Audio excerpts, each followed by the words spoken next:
মহাকাশের একটি উজ্জ্বল নক্ষত্রের বিস্ফোরণ ঘটবে আর কিছুদিনের মধ্যেই, এমনই চাঞ্চল্যকর তথ্য দিয়েছে নাসা। বিস্ফোরণের এই মহাজাগতিক দৃশ্য টেলিস্কোপ ছাড়াই খালি চোখে স্পষ্ট দেখা যাবে বাংলাদেশ ও ভারত থেকে। তবে যারা এই দৃশ্য দেখার সুযোগ পাবেন তারা নিঃসন্দেহে ভাগ্যবান, কারণ ৮০ বছর পর পর এমন দৃশ্য দেখার সম্ভাবনা তৈরি হয়। অর্থাৎ একজন মানুষের জীবনকালে একবারের বেশি এমন দৃশ্য দেখার সম্ভাবনা নাও থাকতে পারে। এমন নক্ষত্রের বিস্ফোরণ ঘটেছিল ১৬০০ সালে। তখন মাসের পর মাস ধরে রাতের আকাশ এমনভাবে ঝলমল করে উঠছিল যেন মনে হয়েছিল আকাশে দুটো শুক্র গ্রহ একসাথে চমকাচ্ছে। তবে প্রায় ৮০ বছর পরপরই এমন ঘটনা ঘটে থাকে। কবে থেকে দেখা যাবে এমন দৃশ্য? এমন প্রশ্নের উত্তর খুঁজে পেতে আমাদের ফিরে যেতে হবে আজ থেকে ১৫৮ বছর আগে।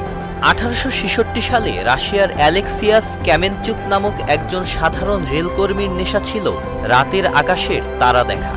আচমকাই তিনি লক্ষ্য করেন উত্তর আকাশে একটি তারার আবির্ভাব হয়েছে, যেটিকে দেখে মনে হচ্ছে সেটা থেকে ক্রমাগত আলো ছিটকে বেরোচ্ছে। রাতের আকাশে ধ্রুবতারার চেয়েও উজ্জ্বল একটি তারাকে দেখে চমকে যান ওই ব্যক্তি, আর নিজের ডায়েরিতে তারিখ দিয়ে লিখে রাখেন ওই দিনের ঘটনা। ১৯৪৬ সাল নাগাদ বিজ্ঞানীরা এমনই একটি দৃশ্য দেখতে পান। উত্তর আকাশে টানা ৩ দিন ধরে সেই আশ্চর্য বিস্ফোরণ দেখে গবেষণা শুরু করেন বিজ্ঞানীরা। পরবর্তী সময়ে রেলকর্মী ক্যামেনচুকের ডায়েরির খোঁজ পেয়ে চিন্তায় পড়ে যান গবেষকরা। যেখানে একটা নক্ষত্র জন্ম হতে বা মৃত্যু হতে ১০ লক্ষেরও বেশি সময় লেগে যায়, সেখানে একটি তারা ৮০ বছরের মধ্যে জন্ম নিয়ে আবার মরে যাচ্ছে। এটা কিভাবে, কোন নিয়মে সম্ভব? আর এই অনুসন্ধান থেকেই উঠে আসে একটি চাঞ্চল্যকর তথ্য।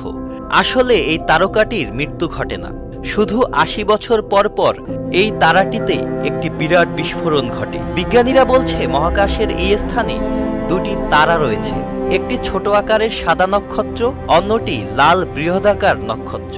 এরা এতটাই কাছাকাছি থাকে যে ছোট নক্ষত্রটি ক্রমাগত লাল নক্ষত্রটিকে নিজের দিকে আকর্ষণ করতে থাকে, যেটিকে বৈজ্ঞানিক ভাষায় বলা হয় গ্র্যাভিটেশনাল পুল। এই আকর্ষণ করার কারণেই সাদা নক্ষত্রের পাশে একটা সময় নিউক্লিয়ার বিস্ফোরণ ঘটে। সেটাই টানা ২-৩ দিন ধরে খালি চোখে পৃথিবীর বিভিন্ন স্থান থেকে দেখা যায়। ১৯৪৬ সাল থেকে ৮০ বছরের হিসাব অনুযায়ী ২০২৬ সালে দেখতে পাওয়ার কথা মহাজাগতিক এই ঘটনা। তবে নাসা জানিয়েছে এই ঘটনাটি এবছর সেপ্টেম্বর মাসেই ঘটে যাবে, যার ফলে উত্তর আকাশে ২-৩ দিন যাবৎ টি করোনা বোরিয়ালিস নামক নক্ষত্রের বিস্ফোরণ দেখা যাবে। তারপর আবার ৮০ বছরের অপেক্ষা।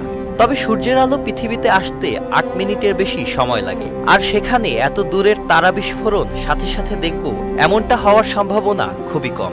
Sajid Abdullah, channel I. বিকাশে কম খরচে ক্যাশ আউটের লিমিট বেড়ে ৫০,০০০, প্রিয় এজেন্টও ২টা।